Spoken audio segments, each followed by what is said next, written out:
Good morning, students. Welcome to the electronic measurement and instrumentation lectures. And today we are going to discuss the concept of measurement of humidity. My name is TSS Nagmohan Kumar. Let us see first what is the humidity and how we are going to measure the parameters of humidity. Right? Okay. Next. So humidity is the measure of water vapor present in the gases. It is usually measured as absolute humidity, rated as absolute humidity, and also called dew point of the humidity or dew point temperature. Next, coming to that, there are three different types of humidity behaviors. The first one, relative humidity; second one, absolute humidity; and third one, specific humidity. So, in the most of the cases, we are saying that the relative humidity, absolute humidity are the normal humidity behaviors, where the specific humidity is only ranged for the one specific type of operation or one specific type of atmospheric situations. Now coming to that, absolute humidity. What is this absolute humidity? Absolute humidity is a measure of the mass of water vapor present in the air per unit volume, regardless of the temperature, regardless of the air's temperature. So see here, it is very important. Absolute humidity is nothing but as is a measure of the mass water vapor, measure of the mass of the water vapor presented in the air per unit volume. Per unit volume. This is we are going to give the mass of this water vapors per unit volume. Okay. So here the units for this one are grams per water vapor per cubic meter volume of the air. For 1 cubic volume of the air, we are giving this weight of this water vapors in terms of grams. Okay, so this is very important. Okay, at this particular situation, we are not bothering about the temperature of the air. Next, the higher the amount of water vapor, the higher the absolute of the humidity. The higher the amount of water vapor, the higher the absolute humidity. If more amount of water is there, humidity is very high, like that we are saying. For example, a maximum of about 30 grams of water vapor can exist in a cubic meter volume of air with a temperature in the middle of 80s. Okay, so this is the basic behavior. Now coming to here,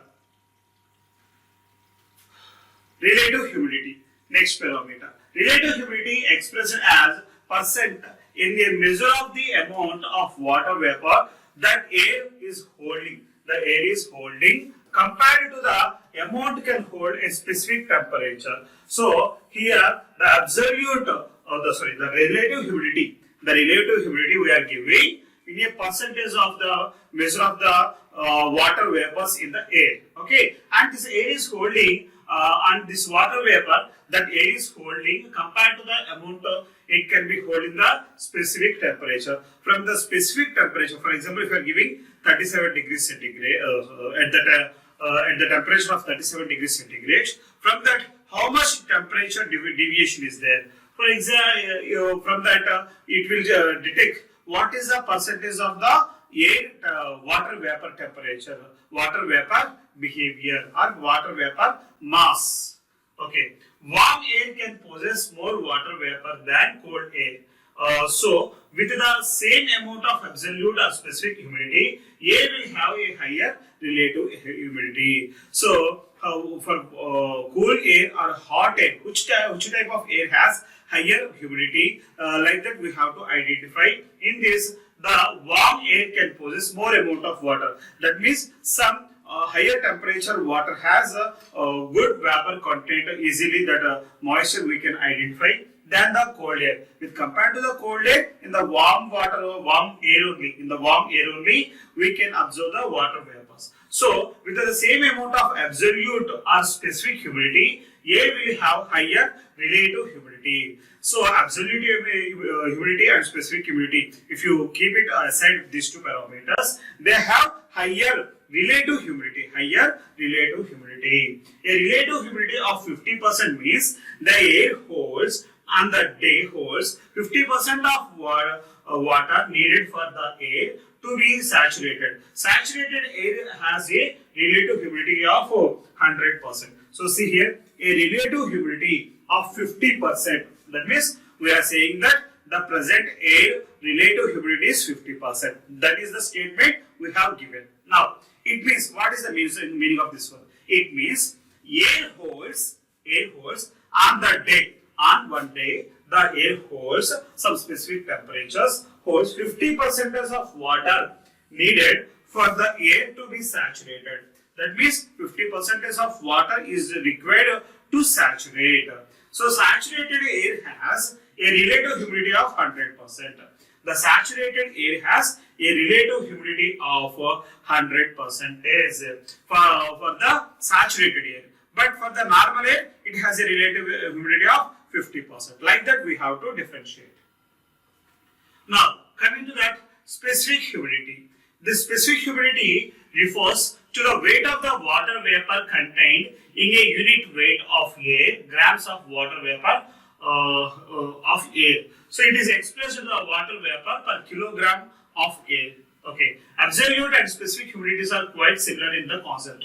Absolute and specific, both are seems to be same, but absolute temperature it will give for a entire area in a per unit area. But here it is coming to that, it is also giving per unit area, but in a specific area. That is the difference. There is no big differences between absolute and specific temperature. They almost all seems to be same. In the field, we will see how to differentiate these two.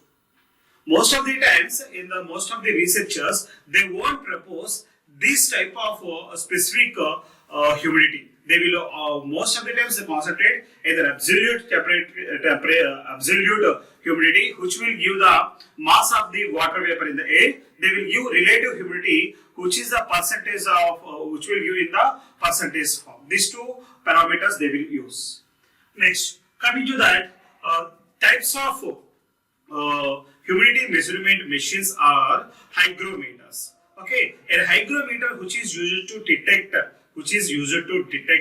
this humidity from the air. For that we are using hygrometers. So here we have different types of hygrometers. So we have some olden days hygrometers and modern hygrometers. Presently we are not using any olden type of hygrometers. We are concentrating only on modern hygrometers. The first one, capacitive type. Next one, resistive. Next one, thermal.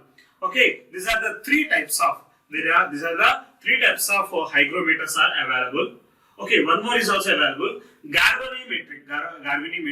4 types of hygrometers are available. In the today's class, we will see resistive, capacitive type hygrometers. So coming to here, the first one, hygrometers. First we will see the definition, then we will move. A hygrometer is an instrument used for measuring the moisture content in the atmosphere. So whatever the moisture content will be is available, that is we are measuring with the help of these hygrometers. Humidity measurement instruments usually rely on measurement of some of the other quantity such as temperature, pressure, mass, or mechanical or electrical change in the substance of as moisture is observed. So here the humidity we are measuring with the help of this moisture, temperature, mass, pressure. All these parameters, based on all these parameters, we are measuring these humidity parameters. By calculation, these measured quantities can lead to a measurement of humidity. So the calculations between these all the parameters are finally going to lead the humidity value. Modern electronic devices use temperature considerations or changes in electrical capacitances or resistance to measure humidity differences. So for measuring the humidity difference, we are proposing different types of electrical circuits with different types of components like resistive, capacitive, inductive type components. Right. In this, first we will see the resistive type hygrometer.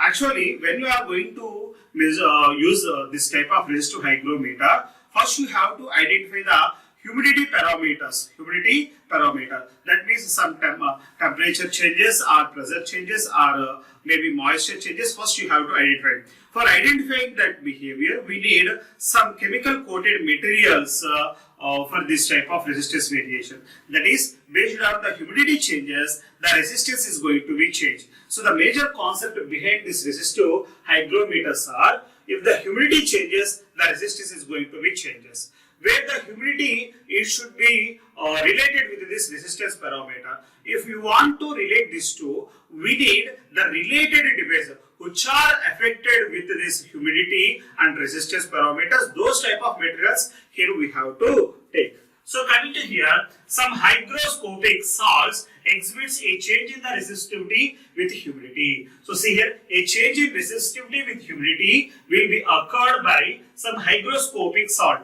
Some hygroscopic salts only, they will give the change in resistivity with humidity. Next, the most common is lithium chloride. This with a binder may be coated on a wire or on electrodes. So wherever you are going to measure, those wires or those electrodes are completely coated with lithium chloride material. That is very important. Resulting resistance changes cover a wide range, for example, 10 power 4 to 10 power 9 ohms. So this type of material are going to exhibit the resistance ranges from 10 power 4 to 10 power 9 ohms. That is nearly 10 kilo ohms to nearly 100 mega ohms. 100 mega ohms. Next, as the humidity changes from 100 to 0%. So whatever the range 0 to 100 or 100 to 0, whatever the humidity changes will be there, those complete changes will be, we can monitor with this type of resistive type transducers. This makes it impractical to design a single element to operate from 1 to 100% relative humidity. Instead, several elements are used, each in a narrow range with provision for switching the elements. So when you are going to measure this type of humidity behaviors, for that we need some resistive type transducer, but at the same time, in some cases it is not possible to use a single instrument for measuring complete absolute ranges. For example, absolute humidity ranges. Humidity ranges from 0 to 50%, we are using some type of machinery. 50 to 100%, we are using some other type of machinery. So for that reason, we have different types of machines to identify these behaviors. Resistance is measured either with a Wheatstone bridge or by a combination of current and voltage measurements. So in the previous classes only we have discussed the Wheatstone bridge. The Wheatstone bridge is used for measuring the unknown resistance parameters. So whichever the material is coated with the lithium chloride, these wires or electrodes we are connecting in a Wheatstone bridge, and with this Wheatstone bridge unknown resistance we are measuring with the humidity changes values. Okay, so this is about resistive type hygrometer. Let us see some of the pictures which are related to the hygrometers. Right. So these are some of the examples of resistive hygrometers. Here we have three types of use for a resistive type of hygrometers. So those are first one isometric view, next one top view, third one cross-sectional view. So this is the isometric view, and this is the top view, and this is the cross-sectional view. So for the cross-sectional view, see here we have four different types of layers. The lower one, substrate, is called ceramic substrate layer. The second one, cob electrode layer. The third one, humidity sensitivity film. The fourth one, productivity film. So this is the cross-sectional view, and this is the top view. See here, one type of strain gauge pattern here we have framed. This is the from this pattern we have taken the connecting terminals. So productive fields, cob electrodes, base electrodes, ceramic electrodes are also you can see. So this is the isometric view of these resistive type hygrometers. Resistive type hygrometers. So coming to that resistive type hygrometer, some more information. Most of these must not exposed to the conditions of 100% humidity. Just now we have discussed 100% humidity representing machines are not available. Okay, as a resulting consideration may damage the device. If it is there like that, those type of devices are not good. Either they must be operated in a constant temperature, environment or temperature corrections must be made. So some constant temperature which is available from the atmosphere, from that machine, the type of situations only it is going to measure. These are accurate to within 20 plus or minus 25% or plus or minus 15% in some cases. In some situations they will give the they will work accurately with either plus or minus 25% or plus or minus 15%. This is the humidity devices or sensors behavior. Response times are typically of the order of few seconds. These are currently the most common electronic hygrometers. So most of the electronic hygrometers will typically work in the order of some few seconds only. Right. Now coming to that, resistive type hygrometer. So whatever the hygrometer just now we have discussed, the same picture we have drawn like this. So see here, one side we have the connecting wire, and here we have one side base film and electrodes. In middle we have conducting film. So the conducting film, it has the some contact patches like this. So what are the picture previous slide we have seen, the same picture we are represented with the just outer lines only. Next, coming to that, it shows a mixture of lithium chloride and carbon which acts as a conducting film. This is put insulating substrate between the metal electrodes. So in this resistive hygrometer, in between the metal electrodes, we are placing the metal wires or whatever the electrodes. These complete electrodes or metal wires are we are completely coating with lithium chloride with carbon, lithium chloride and carbon. So this type of material is only going to measure the humidity behaviors with the changes in the resistance. The resistance of the element changes when it is exposed to variations in the humidity. So when the variations in the humidity will be available, then only the resistance is going to change. The higher the relative humidity, the more moisture the lithium chloride will absorb, and the lower will be its resistance. So here the moisture we are first measuring from this material. So higher amount of humidity, higher amount of relative humidity will be available. Then the lithium chloride wires has absorbed so more amount of moisture, and it will be lower its resistance. So if the humidity is high, the moisture is also high at the lithium chloride wires. If these two parameters are very high, then the resistivity of the device is going to be very less. In this way, we are defining the relationship between in all these parameters. The resistance of the sensing unit is a measure of the relative humidity. Resistance should be measured by applying AC to the Wheatstone bridge. So this resistance we are connecting to AC Wheatstone bridge, and we are measuring the values. DC voltage is not applied because it tends to break down the lithium chloride to its lithium and chloride atoms. The current flow is a measure of the resistance and hence the relative humidity. So sometimes this DC voltage may be caused electrophoresis chemical reactions, and this lithium chloride and carbon, both parameters they will lose their atoms. So for that reason, we are using AC Wheatstone bridge for measuring this type of humidity variations with using resistances. Next, second one, capacitive type hygrometers. So the capacitive type hygrometers is consisting of parallel plate capacitance mechanism. So in between the capacitor plates, we are using some hygrometer material as in a dielectric medium. So this is the dielectric medium which is measured with which is formed with hygrometer material. Okay, right. So these are the latest technical developments in the hygrometers, where the capacitive type structures they are using different types of electrodes and some of the polymer type of dielectric mediums on the glass substrate. Now coming to that capacitive hygrometers, the change in the capacitance of the capacitor shows the surrounding humidity. So if the capacitance is going to vary, then humidity is also going to be vary. That is, from the humidity variations only, the capacitance variations are coming. The capacitive hygrometer gives the very accurate results. So most of the times these capacitor hygrometers are working very efficiently. Most of the real-time applications in the industry, we are using hygrometers which are manufactured with the capacitive type principles. It is made by placing the hygroscopic material between the metal electrodes. It is we are placing this hygrometer material in the place of the parallel plate electrodes. The hygroscopic material can quickly absorb the water. Hygroscopic material which is easily, quickly absorbs this water. The material absorbs water because of which the capacitance of the capacitor decreases. The electronic current measures, the electronic circuit measures the change in the capacitors. The complete electronic change in the capacitors, it will measures the bridge circuit, which is the Anderson's bridge or sharing bridge. That capacitance variations we are checking at the output voltages side. How this humidity is going to vary based on the based on the moisture content behaviors at their place. Those are the things we are measuring here.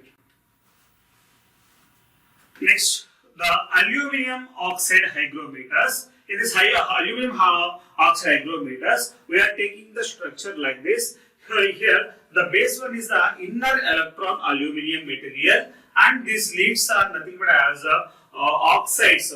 And pore base, this is the pore base, and these are the pore oxides, and this is the black color one is the pore, and this is the pore side. So this is the outer electrode with gold color layer with gold layer formation.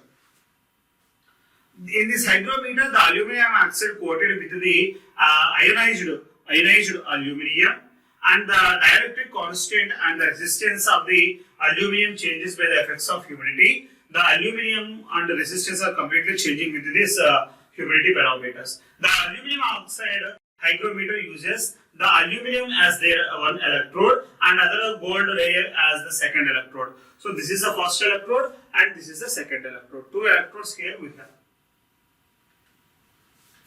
The second electrode is porous for the absorbing the air water mixture. So whatever the water vapor mixture is available, this yellow color material, that is gold color material which is available here, it is going to detect that variations, humidity variations. The exchange occurs in the capacitance and resistance of the material because of humidity. Okay, so the resistance and capacitance variations in this material is completely based on the humidity parameter.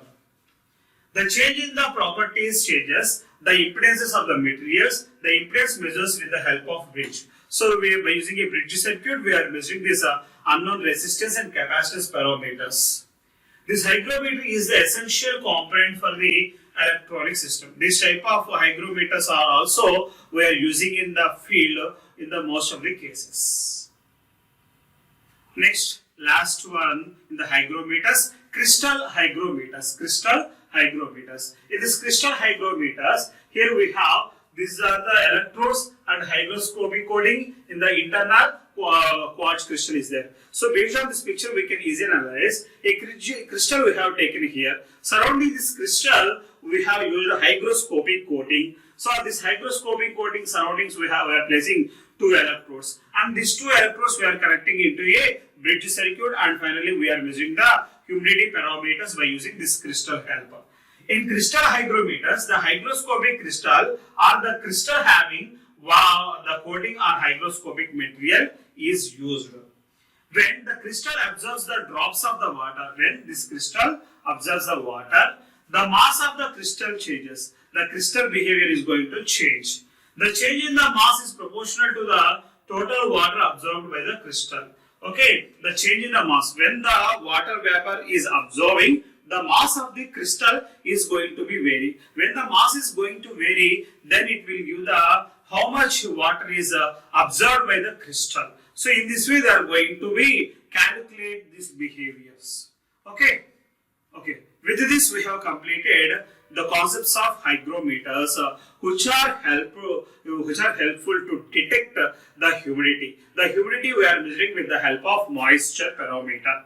Okay. Thank you.